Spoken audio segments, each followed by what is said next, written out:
역대하 1장. 다윗의 아들 솔로몬은 이제 나라를 다스릴 세력 기반을 튼튼하게 굳혔고 그의 하나님 여호와께서도 그와 함께하여 그를 크게 높여주셨다. 솔로몬은 모든 군 지휘관들과 재판관 그리고 이스라엘의 정치 및 종교 지도자들을 불러 모아 그들을 이끌고 기브온 언덕으로 갔는데 그곳은 여호와의 종 모세가 광야에서 지은 옛 성막이 있는 곳이었다. 이 당시 하나님의 궤는 기랴시아림에서 가져와 다윗이 마련한 천막 안에 안치되어 있었으나 굴의 손자이며 우리의 아들인 브사렐이 만든 놋제단은 기브온의 옛 성막에 그대로 있었다. 그래서 솔로몬은 같이 온 군중들과 함께 그 놋제단 앞에 가서 1000마리의 짐승을 잡아 번제를 드렸다. 그날 밤 하나님께서 솔로몬에게 나타나 내가 너에게 무엇을 주었으면 좋겠는지 말해보아라 하고 말씀하셨다. 그래서 솔로몬은 이렇게 대답하였다. 주께서는 내 아버지에게 언제나 크신 사랑을 베푸시더니 이제는 아버지를 대신하여 나를 왕으로 삼으셨습니다. 여호와 하나님이시여 나의 아버지에게 하신 약속을 이행하소서. 주는 나를 땅의 티끌처럼 많은 백성의 왕으로 삼으셨습니다. 그러므로 이 백성을 잘 다스릴 수 있는 지혜와 지식을 나에게 주소서. 그렇지 않으면 내가 어떻게 이처럼 많은 주의 백성을 다스릴 수 있겠습니까? 그러자 하나님이 솔로몬에게 대답하셨다. 너는 올바른 선택을 하였다. 내가 부나 재물이나 명예나 또 내 원수를 저주해달라거나 장수할 것을 구하지 않고 오히려 내 백성을 잘 다스리기 위해서 지혜와 지식을 구했으니 내 요구대로 내가 너에게 지혜와 지식을 주고 또 내 이전에 어떤 왕도 가져보지 못한 부와 재물과 명예도 아울러 주겠다. 그리고 앞으로도 온 세상에 너와 같은 왕이 없을 것이다. 그런 다음에 솔로몬은 예루살렘으로 돌아와 이스라엘을 다스렸다. 솔로몬은 1400대의 전차와 12000명의 마병을 확보하여 일부는 예루살렘의 왕궁에 두고 나머지는 여러 전차성에 배치하였다.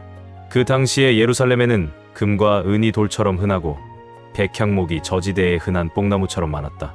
솔로몬은 말과 전차를 이집트에서 도매 가격으로 수입해드렸는데 전차 한 대의 값은 약 6.8kg이었고 말 한 마리의 값은 약 1.7kg이었다.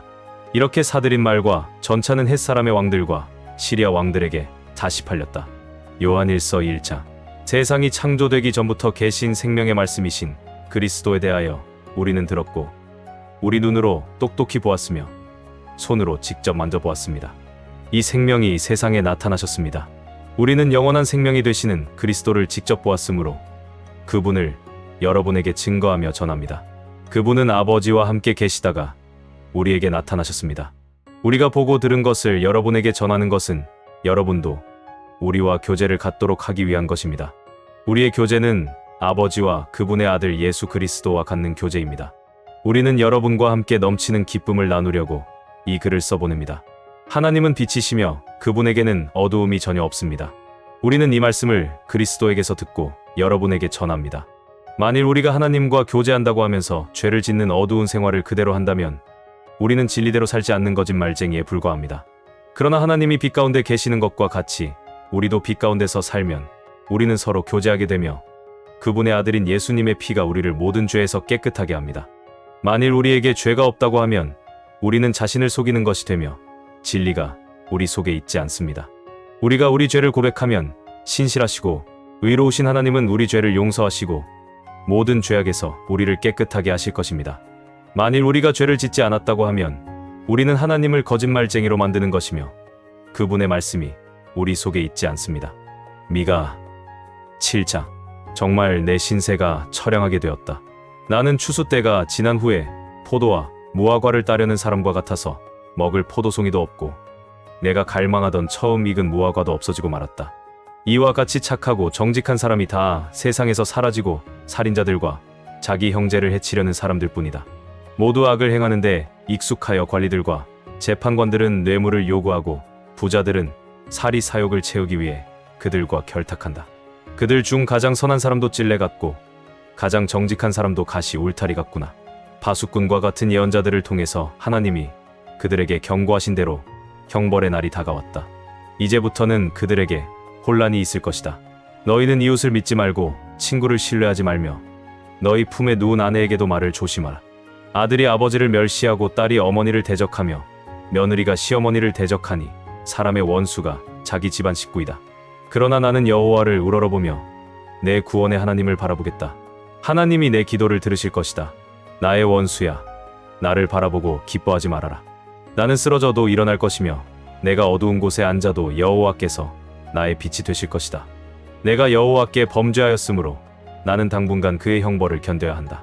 그러나 그가 나를 변호하고 내 원수가 나에게 행한 악을 갚아주시며 나를 빛 가운데로 인도하실 것이다. 내가 그의 구원하심을 보리라. 전에 나에게 내 하나님 여호와가 어디 있느냐 하던 내 원수들이 나를 위해 하나님이 행하신 일을 보고 부끄러워할 것이며 나는 그들이 패망하여 거리의 진흙처럼 짓밟히는 것을 똑똑히 목격할 것이다. 예루살렘 사람들아, 너희 성벽을 재건할 날이 올 것이다. 그때에는 너희 영토가 확장될 것이며 그날에 아시리아와 이집트와 유프라테스강 일대에서 그리고 먼 해안 지역과 산간 지역에서 수많은 사람들이 너희에게 몰려들 것이다. 그러나 이스라엘 백성의 죄악 때문에 그 땅이 크게 황폐할 것이다. 여호와여, 삼림지대에서 푸른 초원에서 외롭게 사는 주의 백성에게 목자가 되셔서 그들을 인도하시며 옛날처럼 바산과 길르앗의 비옥한 목장에서 그들을 먹이소서. 내가 너희를 이집트에서 인도해낼 때처럼 너희에게 기적을 보이겠다. 세상 나라들이 아무리 강하여도 주께서 행하시는 일을 보면 당황하고 놀라 그들은 입과 귀를 막고 뱀처럼 그들의 요새에서 기어나와 떨며 우리 하나님 여호와께 나아와서 주를 두려워할 것입니다. 주와 같은 신이 어디 있습니까? 주는 살아남은 주의 백성의 죄를 용서하시며 언제나 노하기만 하지 않으시고 주의 한결같은 사랑을 보이시기를 기뻐하는 분이십니다. 다시 한번 주는 우리에게 자비를 베푸실 것이며 우리의 죄를 주의 발로 짓밟아 깊은 바다에 던지실 것입니다. 주께서는 옛날 우리 조상들에게 약속하신 대로 아브라함과 야곱의 후손인 주의 백성들에게 주의 성실하심과 한결같은 사랑을 보여주실 것입니다. 누가복음 16장. 예수님이 제자들에게 이렇게 말씀하셨다. 어떤 부자에게 재산 관리인 하나가 있었다. 주인은 그가 자기 재산을 낭비한다는 소문을 듣고 그를 불러 물었다. 내가 너에 대해서 들은 소문이 도대체 어떻게 된 것이냐? 더 이상 내가 너에게 재산을 맡길 수 없으니 지금까지 내가 맡아 하던 일을 다 정리하라. 그러자 그는 속으로 이렇게 중얼거렸다. 내가 일자리를 빼앗기게 생겼으니 어떻게 하면 좋을까? 땅을 파자니 힘이 없고 빌어먹자니 부끄럽고. 옳지, 알았다. 내가 이렇게 하면 쫓겨나더라도 사람들이 나를 자기들의 집으로 반갑게 맞아주겠지. 그러고서 그는 주인에게 빚진 사람들을 하나하나 불러다 놓고 먼저 온 사람에게 당신은 우리 주인에게 진 빚이 얼마요? 하고 물었다. 그가 감람기름 100마리입니다. 하자 그 재산관리인은 그에게 어서 앉아 이 증서에 50이라고 쓰시오 하였다. 또 다른 사람에게 당신이 진 빚은 얼마요? 하고 묻자 그는 밀백섬입니다 하였다. 그래서 재산관리인은 그에게 당신의 이 증서에다 80이라고 쓰시오 하였다. 주인은 옳지 못한 이 재산관리인이 이를 지혜롭게 처리한 것을 보고 오히려 그를 칭찬하였다. 이것은 이 세상 사람들이 자기들의 일을 처리하는 데 있어서는 빛의 아들들보다 더 지혜롭기 때문이다. 내가 너희에게 말한다. 너희는 자신을 위해 세상 재물로 친구를 사귀라. 그러면 그것이 없어질 때 그들이 너희를 영원한 집으로 맞아들일 것이다. 작은 일에 성실한 사람은 큰 일에도 성실하고 작은 일에 정직하지 못한 사람은 큰 일에도 정직하지 못하다. 너희가 세상 재물을 취급하는데 성실하지 못하다면 누가 하늘의 참된 재물을 너희에게 맡기겠느냐? 또 너희가 남의 것에 성실하지 못하다면 누가 너희 것을 너희에게 주겠느냐? 한 종이 두 주인을 섬길 수는 없다.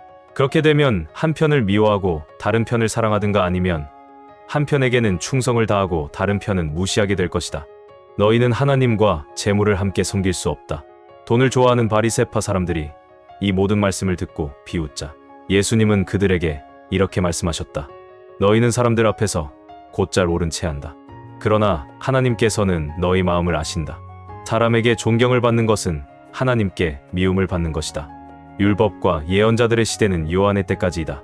그 후부터는 하나님 나라의 기쁜 소식이 전파되고 있으며 모든 사람이 그 나라에 들어가려고 힘쓰고 있다.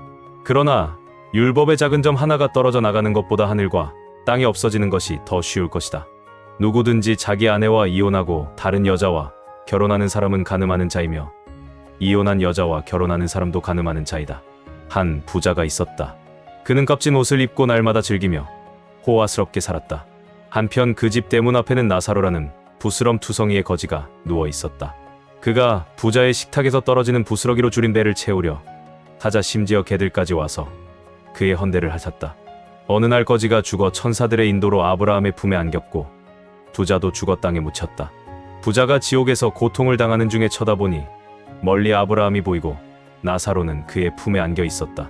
그래서 그는 큰 소리로 아버지 아브라함이여 나를 불쌍히 여겨 주십시오. 나사로를 보내 손가락 끝으로 물을 찍어다가 내 혀를 시원하게 해 주십시오.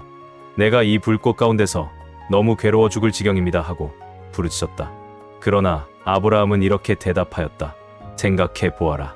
너는 살아있을 때 좋은 것을 마음껏 누렸고 나사로는 온갖 괴로움만 겪었다. 하지만 지금 나사로는 여기서 위로를 받고 너는 거기서 고통을 받고 있다. 이뿐 아니라 우리와 너희 사이에는 큰 구렁이 가로놓여 있어서 여기서 너희에게 건너가고 싶은 사람도 건너갈 수 없고 거기서도 우리에게 건너올 수 없도록 되어 있다. 그러자 부자는 제발 부탁입니다. 그렇다면 나사로를 내 아버지 집에 보내 주십시오.